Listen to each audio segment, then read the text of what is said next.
welcome to Prashi Ascending, and today we are going to talk about two key components of relationship disturbances. So these are the two things you will see that most conflicts happen on, and we get into a lot of like turbulent times, or whenever our relationship ends, it mostly happens because of these reasons. So can you guess what are the two core like conflict areas in a relationship? So those are going to be money and physical intimacy. Yay! Did you guess it right?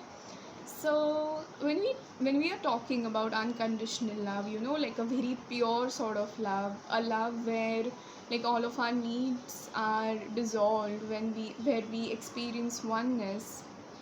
And when we talk about our regular relationships, like our regular like day-to-day relationships, especially with our romantic partners, many a times people tell me like there's a huge difference, like whatever we speak of from the perspective of Radhe Krishna, from the perspective of unconditional love, and when we really go to imply that, it's like there's a huge gap. So, why is there a huge gap? Is what we are going to understand. So, let's start with money. And why do we desire these two things the most generally? So, human beings primarily they go behind pleasure. They'll do everything for pleasure and in the name of pleasure, and they would avoid pain as much as they can. So what are the things which give us pleasure? It's all going to come from your body. So when you have money, you can have beautiful amazing clothes and everything luxury. Then second is physical intimacy. That's how we receive most pleasure as well.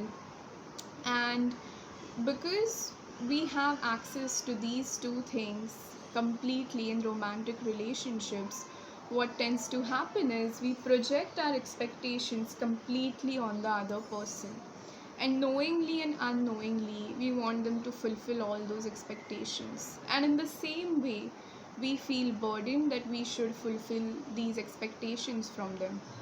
So even without our awareness, like the relationship starts becoming about expectations and fulfilling expectations rather than purely understanding love and being love.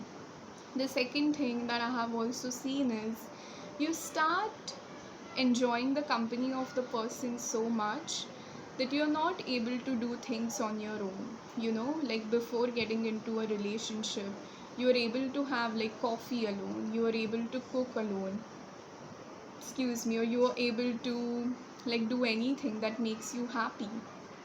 But as soon as a person has walked in your life, you want to do everything with them, and you're not able to be happy without them. That's like a biggest pitfall, because it's like the circle of Maya again that we are operating in, that we sort of forget that it's not long lasting, it's not going to like stay there forever. So now here in this video I'm going to give you like a one very strong tip by which whichever relationship that you are in, that you want to strengthen, I mean you can apply it to any of your friendships if you really want to enhance your friendships, or with your like parents, pretty much anyone on this planet.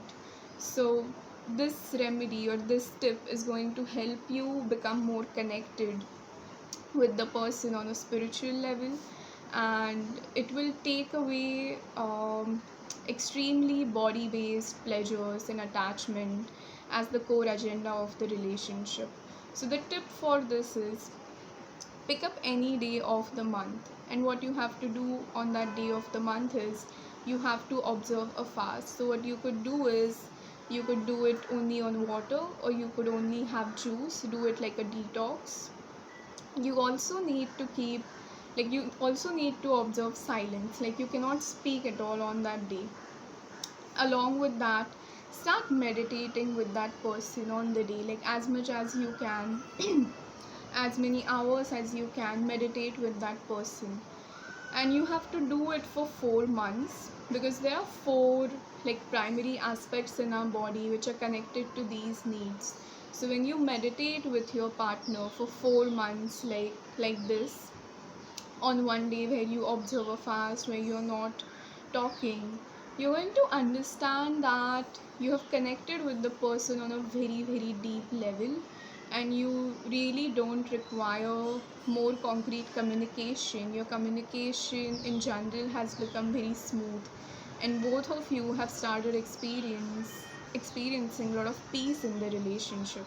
So having a peaceful relationship is equally important, right? I mean, a lot of times we say passion and everything, but just being peaceful in the relationship is equally important.